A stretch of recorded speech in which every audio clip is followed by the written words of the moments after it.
Noong 2014 of, I think that was March, I was diagnosed with pancreatic cancer, stage 4.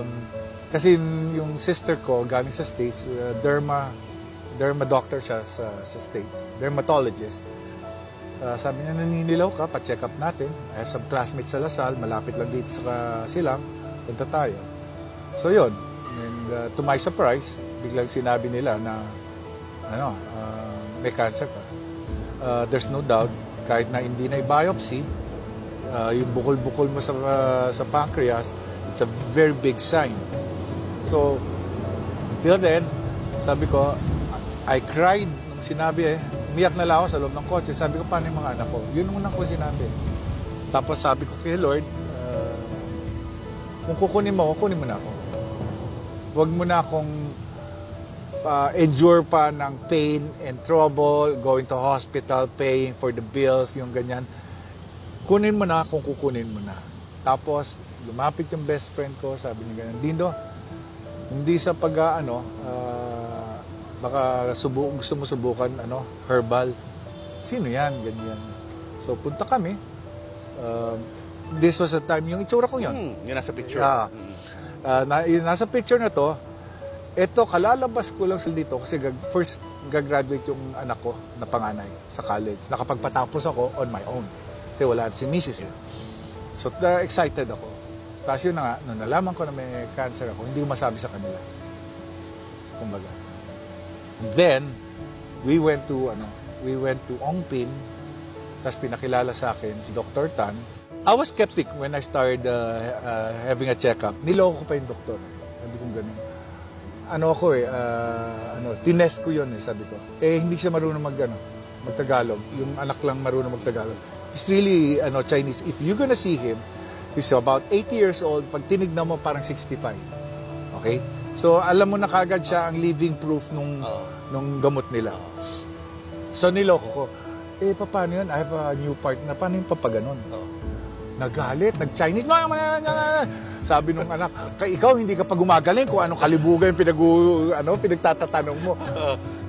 So, doon ako seryoso to. Kasi nagalit Parang binabastos mo yung binibigay ko sa'yo.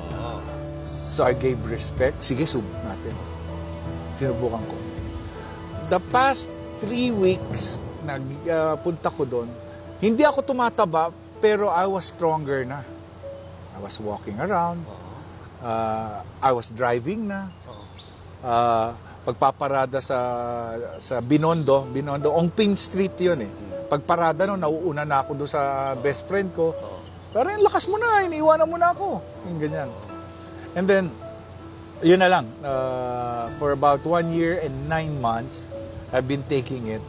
Okay na ako. Anong iniinom mong gamot nun? Anong Yun klase? yun, yung herbal. Ano ang klase? Okay. Itsura niya? Puro dahon. Dahon? Bark ng puno, Oo. may mga bugs. Okay? You don't know what bugs... Insekto. Hindi mo malalaman kung ano. But you will see, may mga paa, may mga pero wala na yung mga... hindi ipis. Okay. Basta siya, bug.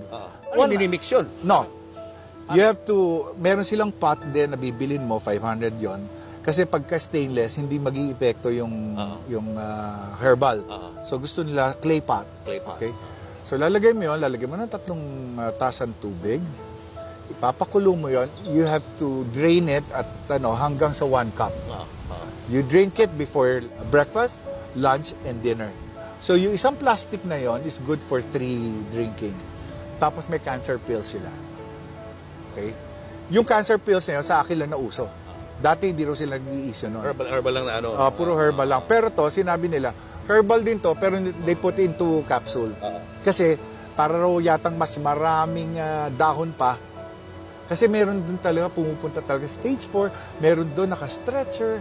Talaga magugulat ka. Magaling. Yeah. Ikaw stage 4 ka na Wow. Exactly. And then, nung... Did the doctor, did you consult a doctor? Yeah. May binigay na bantaning sa iyo mga doktor? No, nung March of 2014, yun nga, sinabi nung classmate ng sister ko, it's a pancreatic cancer, stage 4, 6 months to live. 6 months. 6 months. Go for broke, yun nga, I went to Dr. Tan. Grabe. James Tan, to be more precise, herbalist. Tapos sinubukan ko. Sabi ko, go for broke. Mamamatay rin naman ako. Di mamamatay. Oo. Anong lasa nung iniinom mo? Siguro yung yung kape na na barako, Oo. sampuin mo yung pait nun. Ayun, ganun kapait.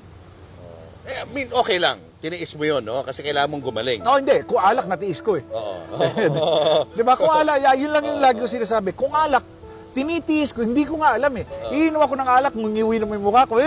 Pangit, pero gusto kong minom. So, ganun din ginawa kong ininom ko to thinking that I will be, well. So, I went through going back and forth How long? for 1 year, almost 1 year, and almost 2 years. Almost 1 year and 9 months. And you kept improving na, Oo. Oo. Until the time na sabi nila, gumaganda na yung katawan mo. Tapos hanggang bumalik na ako ulit sa inom. I was drinking again. Kumbaga, oo. Until, and I was still smoking at that time. Yung picture na yun, nag-gin ako no. Kasi mamatay na ako eh. Oo, 6 months na lang di ba? Might as well, Yossi, no? lahat. Gawin na lahat. Oo. Oo. Tapos, fortunately, nung nag-ano ko, natigil. Sabi ko, ginagamot ko yung sarili ko para mawala ako sa cancer. Ito naman, panibagong cancer yung Yossi. Panibagong cancer yung alak.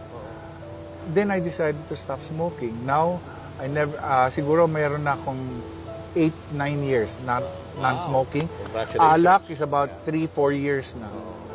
At umulit akala ko nag-reoccur. Last February lang. Oh.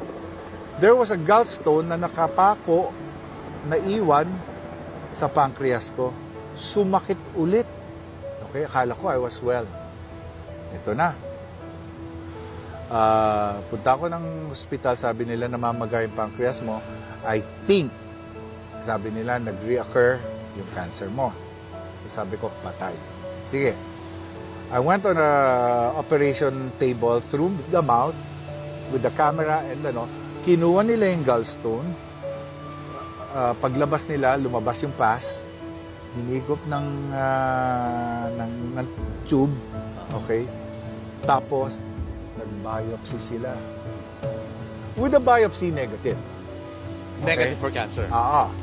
But there were 3 doctors who were insisting suspect reoccur of cancer. So I went back to Dr. Tam.